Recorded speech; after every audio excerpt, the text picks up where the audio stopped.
First, new developments in the case of the accused senior citizen spies. The FBI confirming agents have arrested a husband and wife in their 70s on charges of spying for Castro's Cuba for decades. This is a brand new picture just into Fox. The husband is a 72-year-old former State Department official named Walter Myers. His 71-year-old wife is named Gwendolyn. The couple lives right here, right in Washington, D.C., but some may know them better as Agent 202 and Agent 123. And one of the wife's favorite ways to send information was reportedly to swap grocery store shopping carts with Cuban agents. Carl Cameron with the news. He's live for us in Washington. Carl, what more have we learned? Well, according to the affidavit, Cuba actually recruited Walter Kendall Myers and his wife Gwendolyn back in 1979, 30 years ago. They actually even had a boat and told undercover agents posing as fellow spies they were ready to sail away to Cuba. He was a State Department senior intelligence analyst, and initially the couple used encrypted Morse code on a shortwave radio, but more recently they used such things as emails and just aliases. They thought face-to-face meetings were the safest.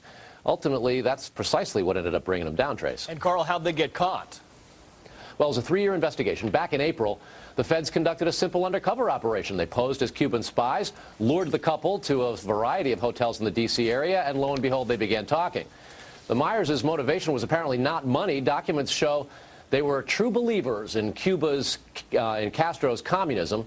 At one point, they wrote, quote, "Cuba's so exciting. I've become so bitter these past few months. Watching the evening news is radicalizing experience. Everything one hears about Fidel suggests he's a brilliant and charismatic leader. For their actions, they could be facing 60 years apiece in federal prison." We talked about the shopping cart thing, Carl, but how did the feds say they did this? A variety of ways. Government documents say Mr. Myers actually memorized classified documents. He had top secret classification and then beyond. Sometimes he did copy down the notes, and occasionally he actually took things out of the various government buildings. Myers claimed to undercover agents that he received lots of medals from the Cuban government, and that back in 1995, he and his wife traveled under a false name through Mexico to Cuba. They met Castro in a house they visited for about 4 hours, and according to documents, they just called it a wonderful time, Trace. A wonderful time. Carl Cameron, the chief political correspondent, live for us in D.C. Carl, thanks very much. We told you earlier that we had a picture brand new into Fox News Channel. I want to put that picture up right now. We know this is the husband on the right-hand side of the screen, Kendall Walter Myers. He is the man that was now accused of spying for Cuba for some 30 years. Much more information as it comes into the newsroom. Well, it could be a major clue about the crash. The Associated Press